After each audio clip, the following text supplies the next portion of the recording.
నేను యాదగిరిగుట్ట లక్ష్మీ నరసింహస్వామి ఆనగా మాటిస్తున్న 15 ఆగస్టు లోపల రైతులకు 2 లక్షల రూపాయలు రుణమాఫీ చేస్తా. రామప్ప దేవాలయం శివుడి సాక్షిగా, సమ్మక్క సారలమ్మ సాక్షిగా, 1000 స్తంభాల గుడి సాక్షిగా 15 ఆగస్టు లోపల తెలంగాణ రైతాంగానికి 2 లక్షల రూపాయల రుణమాఫీ చేసి తీరుతా. జోగులాంబ సాక్షిగా మాట ఇస్తున్నా 15 ఆగస్టు లోపల 2 లక్షల రూపాయల రుణమాఫీ చేసి తీరుతా. 7 పాయల దుర్గమ్మ సాక్షిగా నేను మాట ఇస్తున్నా 15 ఆగస్టు లోపల ప్రతి రైతుకు 2 లక్షల రూపాయల లోపల రుణమాఫీ చేసే బాధ్యత. బాసర సరస్వతి మందిరం మీద ఒట్టే చెప్తున్నా 15 ఆగస్టు లోపల రైతాంగానికి 2 లక్షల రూపాయల రుణమాఫీ చేస్తుంది మా ప్రభుత్వం. కొమరవెల్లి మల్లన్న సాక్షిగా 15 ఆగస్టు లోపల ఈ రాష్ట్రంలో ఉన్న రైతులకందరికి 2 లక్షల రూపాయల రుణమాఫీ చేసి ఈ తెలంగాణ రైతాంగాన్ని ఆదుకునే బాధ్యత నాది.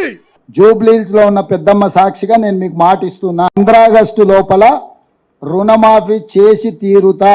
ఈ కొత్త గడ్డ మీద నుంచి మాట ఇస్తున్నా కురుమూర్తి స్వామి సాక్షిగా 15 ఆగస్టు లోపల 2 లక్షల రూపాయల రైతు రుణమాఫీ చేసి నా పాలమూరు బిడ్డల రుణం తీసుకుంటా. ఆర్మూర్ సుద్దులగుట్ట సాక్షిగా 15 ఆగస్టు లోపల 2 లక్షల రూపాయల రుణమాఫీ చేసి తీరుతా. అనంతగిరి కొండల్లో ఉన్న పద్మనాభుడి సాక్షిగా 15 ఆగస్టు లోపల రైతులకు 2 లక్షల రూపాయలు రుణమాఫీ చేసి ఈ తెలంగాణ రైతాంగం యొక్క రుణం తీర్చుకునే బాధ్యత నేను తీసుకుంటా.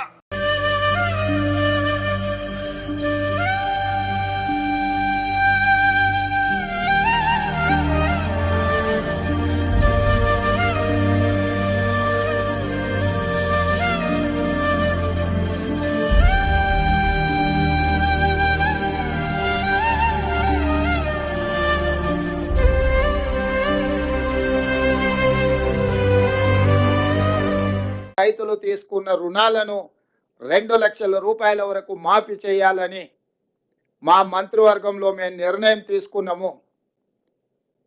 ఈ రుణాలు మాఫీ చేయడానికి దాదాపుగా 31,000 కోట్ల రూపాయలు అవసరం అవుతున్నది. జూలై 18న మొదలు పెడితే ఇవాళ 15 ఆగస్టు సరిగ్గా 27 రోజుల్లో 18,000 కోట్ల రూపాయలు రైతుల ఖాతాలోకి బదిలీ చేసిన ప్రభుత్వం పార్టీ ఏదైనా ఉందంటే ఈ దేశంలో అది కాంగ్రెస్ పార్టీ.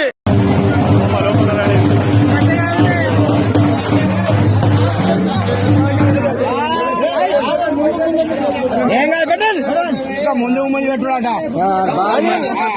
ఏ బాల కొంచెం ఏ వెనుకకి ఎత్తు లేకుంది ముఖం కాడాలా కదా కొంచెం వెనుకకు ఎత్తు రాలా ముఖం కాడాలా